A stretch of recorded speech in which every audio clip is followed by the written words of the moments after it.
Hello and welcome to the Thrive Chapter Spotlight. Before we get started with our chapters today, I'd like to ask you a Bible trivia question. What do you think is the longest book in the Bible? Thinking about it? Before I did this study, I would have said Psalms. Psalms has 150 chapters, but that would be wrong. Any other guesses? Did anybody guess Jeremiah? You would be correct. That is the longest book in the Bible. Not by the number of chapters, but by the number of words that are listed in the book. And that's where we're going to actually start our study in the book of Jeremiah for the first chapter in verse 1. Before we do, I'd like to tell you a little bit about Jeremiah's writings. He was a very direct, tender type of writer. He had some poetry. He talks about nature in his writings. He had a really distressed soul. He's known as the weeping prophet. And at that time in Israel's history, the country had already been divided into two kingdoms, the northern kingdom and the southern kingdom. And Assyria had already taken over and taken captive of the northern kingdom. But God had called Jeremiah to prophesy to the southern kingdom. So let's go ahead and read chapter 1, verses 1 and 2, and we'll get started. The words of Benjamin, the son of Hilkiah, of the priests that were in Anathoth, in the land of Benjamin, to whom the word of the Lord came in the days of Josiah, the son of Ammon, king of Judah, in the 13th year of his reign.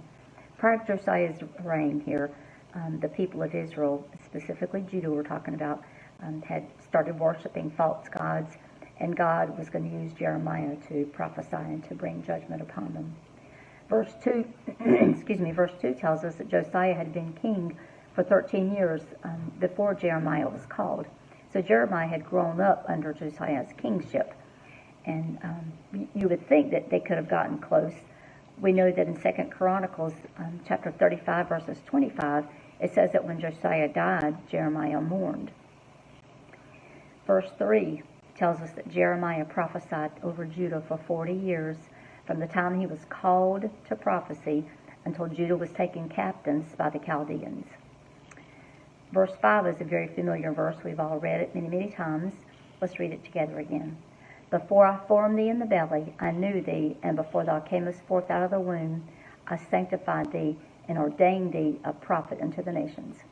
I can understand how people dismiss the idea that life begins after you've given birth. We know based on this that life begins at conception. The word "knew" here means that God had a close, intimate relationship already established between him and Jeremiah. He knew what he wanted them to do. If we're reading Psalms chapter 139, verses 15 and 16, King David said, "My substance was not hid from thee when I was made in secret."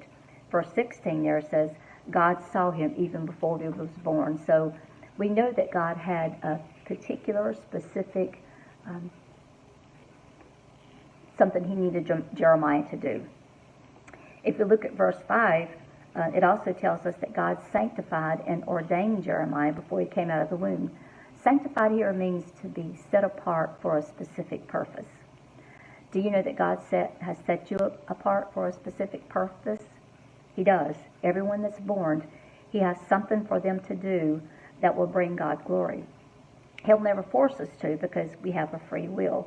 But we are created beings to bring God glory. If you look at verses 6 and 7, Jeremiah is telling the Lord, I can't stand up and go prophecy and tell the kings and the priests and all the people in the land. I can't do that. I'm but a child. And God told him, he said, don't say that you are a child, because I will be with you. Wherever you go, I'll tell you what to say, and you'll never be alone. You know, sometimes God uses people who we wouldn't expect. I remember hearing our former pastor say many times that God called him to be a pastor or a preacher. He called him out of the sand hills of South Carolina, and that was always kind of comical. But our current pastor, he grew up right across the street from where I lived, in a house right across the street from me. And during those years, I would have never guessed or never even thought that he would have grown up to be our pastor. But today, I'm so thankful that he heard God's call on his life, and he said, yes, I will. If we look at verse 8, God told Jeremiah not to be afraid of the faces, for he was going to be with them and he was going to deliver them. And I thought it was kind of comical. These people, they must have been some ugly people for God to tell them not to be fearful of their face. But then again, it reminded me of how I heard pastors say, I wish you could stand up here where I am and look at the faces on the congregation. Some of you look like you're mad. Some of you are sleeping. So I kind of understood a little bit about what God was telling Jeremiah here. Verse 10, God is telling Jeremiah more specifically exactly what he called him to do and how the plans are going to be laid out for him. Let's go ahead and continue by reading verses 11 and 12. Moreover, the word of the Lord came unto me, saying, Jeremiah, what seest thou? What do you see? And Jeremiah said, I see the rod of an almond tree. And then the Lord said unto him, Thou hast well seen, for I will hasten my word to perform it. When we see the word Lord spelled in all caps, all the letters are spelled in caps, it's a reference to Yahweh. And it's true because God is complete, both sovereign and divine. And so Jeremiah told God he saw the almond tree, and the almond tree was usually the first tree that was to flower in the year. In the Hebrew language, almond means to awake or to be watchful. And that's exactly what God was calling Jeremiah to do, to preach and to wake Judah up out of the things that they were doing wrong. Verse 13 tells us that there was also a seething pot from the north. We'll read later about that seething pot. Again, it was the Chaldeans that were getting ready to take over Judah. Verse 16 actually describes what God was going to do to the people, and it's kind of scary if you read what was going on there, because they were actually, again, worshiping some of the works of their own hands. I thought about that and I wondered, how about us? Are there times that we've been guilty of maybe putting science before God? Or has man created something that we worship? How about material things? Are we trusting them to keep us safe from even what's going on in today's world? Many things could fit into this actual conversation here. Verses 17 through 19, God tells Jeremiah to stand up and to get ready, that he's going to make him strong in the face of all the kings of the princes and the people of the land, that they would fight against him, but they would not prevail. God would deliver him.